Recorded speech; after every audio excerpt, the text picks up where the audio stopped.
Hello dear students of class 10th, welcome to civics class. I hope all of you are fit and healthy. Students, in this video I shall be continuing with the 6th chapter from your civics book, that is political parties. Students, in the previous video I gave you an introduction about this chapter. I explained you the definition of political party and explained you the components of political party.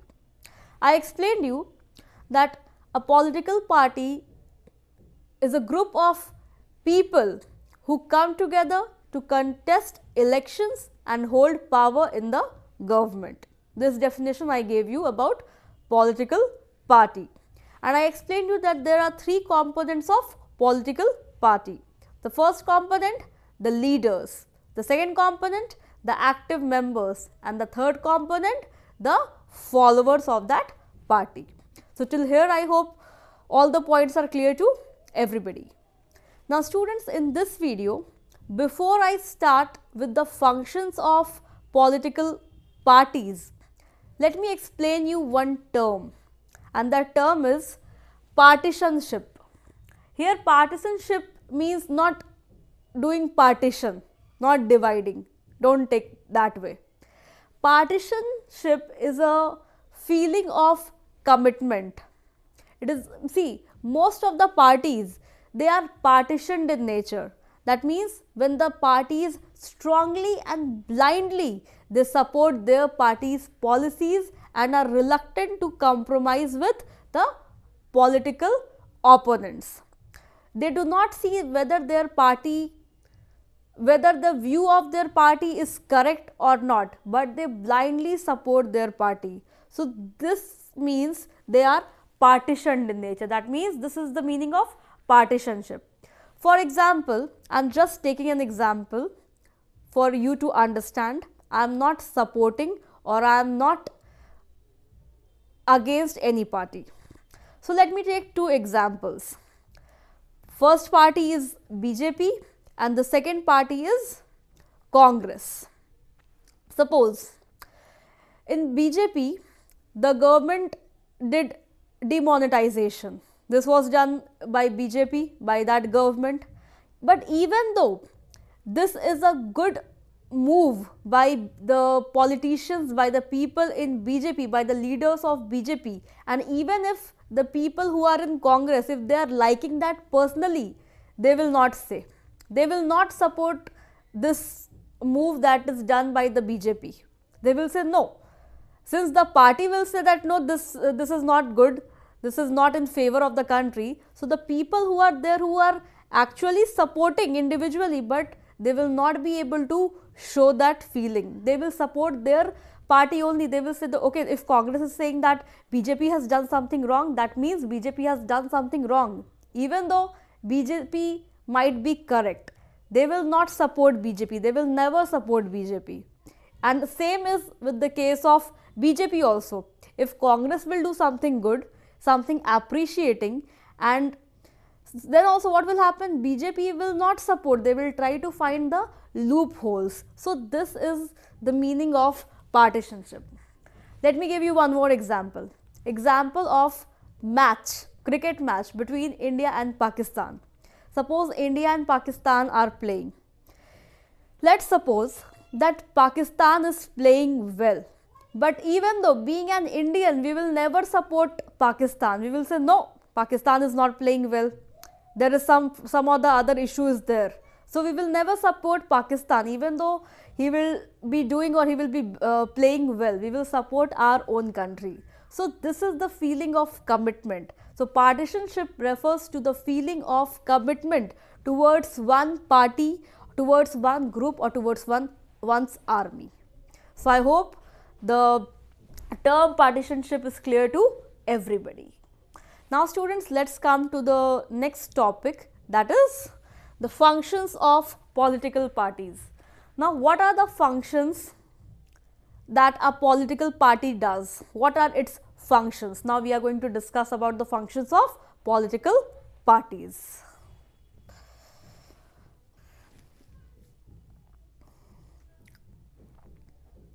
Now students, if I talk about this topic, that is functions of political parties, then this is really very important from your examination point of view, because direct question comes in your examination, it may come in your examination, and long answer may come, like write down the functions of political parties or what are the functions of political parties. So you must be ready with the answer, you must be thorough with the answer.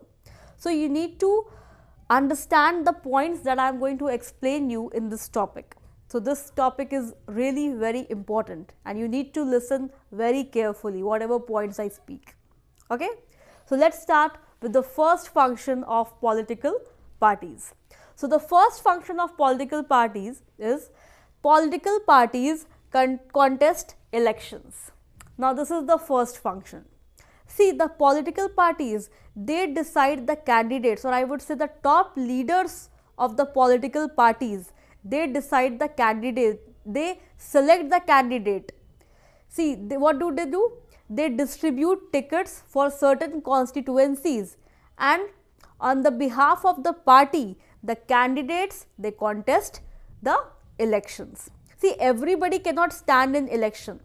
So there are certain members who are chosen, who are selected, and they on behalf of the complete party contest election. Tickets are given to them for certain constituencies, and this is done by the top leaders. I hope you remember the components of political parties. The top leaders are there. So they select the candidates who can contest election on behalf of the complete party. All right. See, if I talk about several countries, like many countries like USA, the members and the supporters, they choose the candidates. But if I talk about India, then the top leaders, they choose the candidates for election. So this is the first feature or first function, I would say, of political parties, that political parties contest elections. Now let's come to the second function of political parties. So the second function of political parties is parties put forward different policies and programs. This is the second function.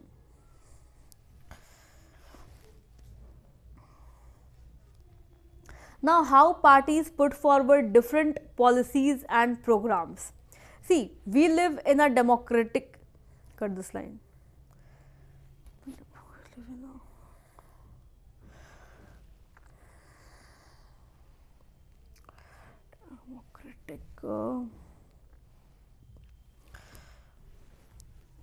I am saying this one again. So students, how the parties put forward different policies and programs. See, we live in a country full of diversity. That means every individual has his or her own ideology, religion, culture, opinion, everything is different.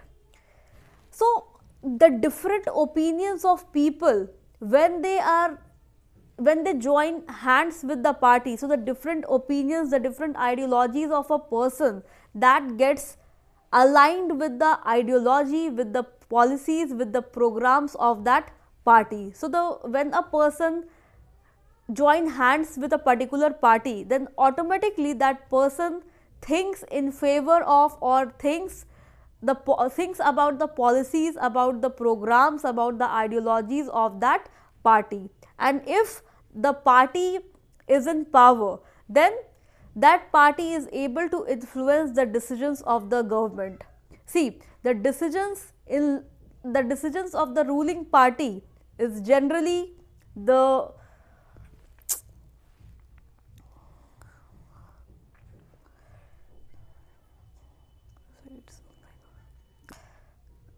See, the government decides on line with the ruling party, means if the party who is ruling, for example, right now BJP is ruling. So whatever policies, whatever programs, whatever ideologies BJP has, that ideology will be the ideology of the government. That means the ruling party influences the decisions of the government, and the ruling party becomes government, I would say.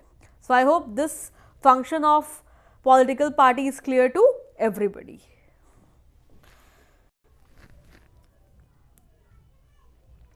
Now let's come to the third function. So the third function of a political party is that party plays a decisive role in making laws for the country. What is the meaning of decisive role? Decisive role means decision making, important for making decision. So the party who is in power, that influences the government. I already told you in the previous function. See, function number second and third, they are almost the same.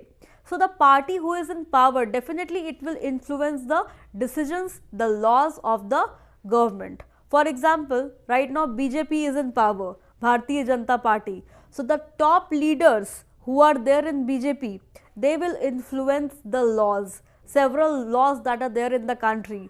Those laws will be influenced by the top leaders of that political party who is in power. For example, there are several laws, for example, laws related to demonetization, laws related to lockdown, laws related to Article 370. So all these laws will, or the top leaders, they will definitely influence all these laws. These laws will be made according to the leaders of the ruling party. So they actually influence the decision making power of the government, because they are the government itself. That is why. So I hope that this point is clear to everybody.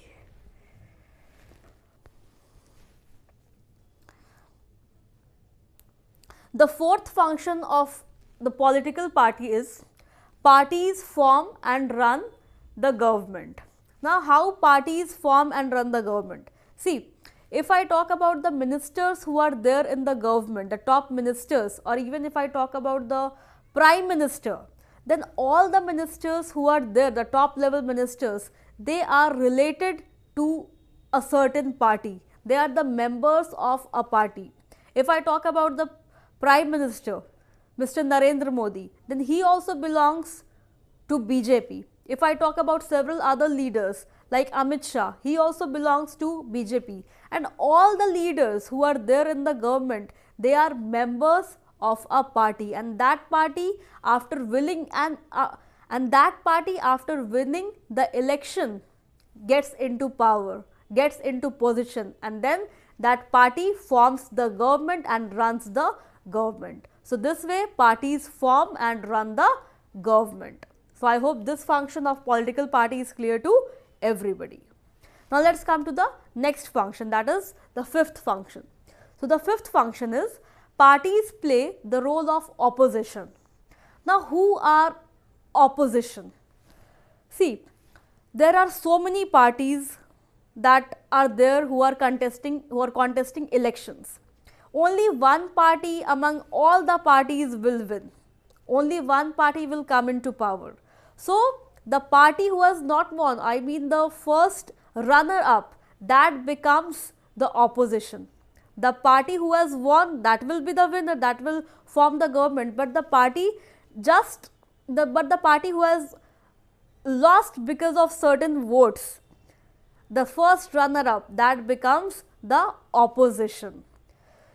The second largest party after, so the second largest party who loses the election refers to opposition. So what is the work of opposition? Are they only there to criticize the government?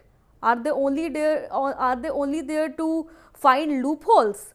No, their work is to check the government, the people who are in power, whether they are doing their work properly or not, whether they are involved in corruption or not. They have to see, they have to maintain a check so that everything goes well.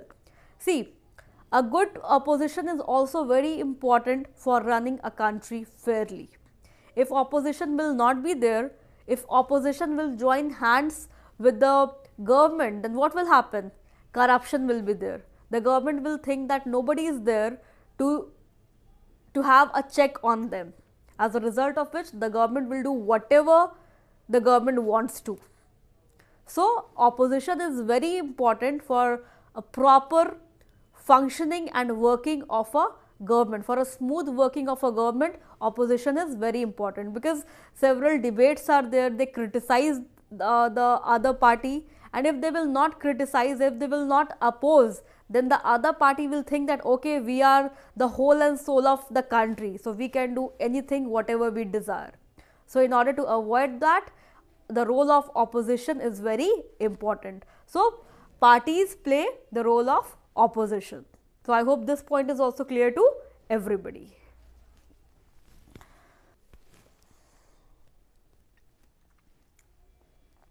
The sixth function of political party is parties shape public opinion. See how parties shape public opinion. See, there are so many people, there are millions of people who are there in a party, and every individual has his or her own opinion, own ideology of working.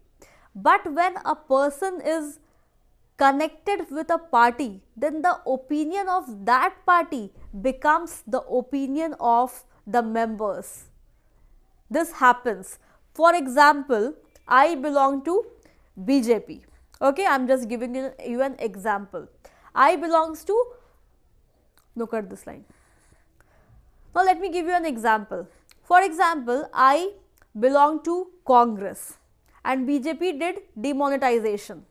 Personally, I like that idea, but since I am in Congress and Congress is opposing demonetization, so I will also say that yes, demonetization is not correct. It has several loopholes.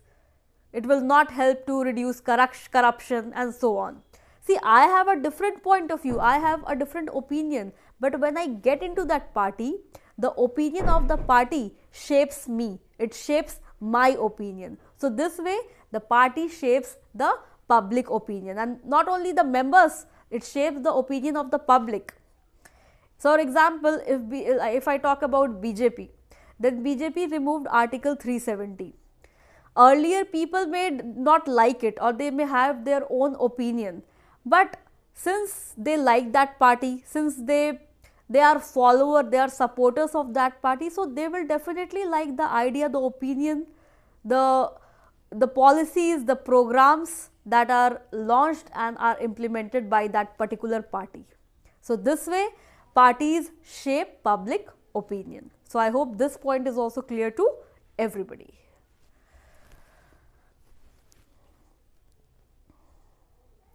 Now students, let's see the last point, the last function of political parties. So the last function, that is the seventh function, is access to government machinery and welfare schemes. See, for example, see, it is very easy for an ordinary man, for an ordinary citizen who do not belongs to any party to approach a local to approach a local leader of that leader. I'm saying again, see, for example, it is very easy for an ordinary citizen to approach a local party leader. For example, it may be that area parshad or something. Why? Because they do not have access and they cannot directly approach the government officer, the government officials.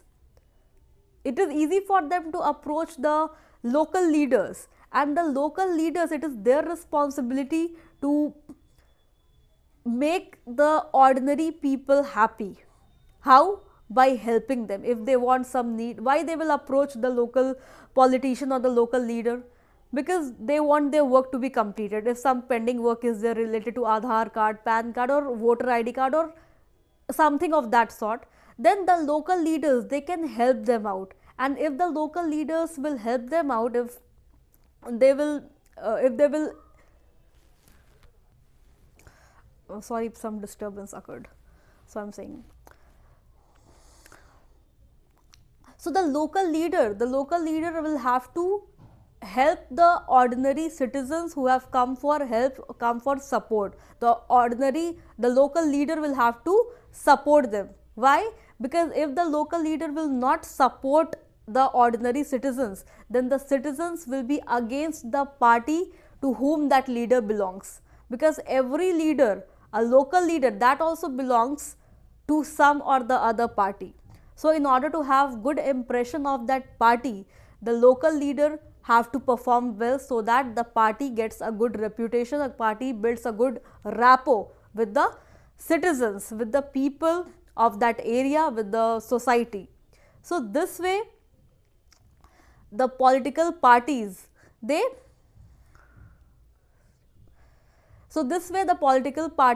parties get the ordinary citizens access to government machineries and welfare schemes. So I hope all the functions of political parties are clear to everybody. Students, in the next video I shall be explaining you about necessity of political parties. That means why political parties are important, why are they needed. So students, thank you so much for today's video, for watching this video. I'll meet you again in the next video with the next topic. Till then, thank you so much. Stay safe and do take very good care of yourselves. Thank you.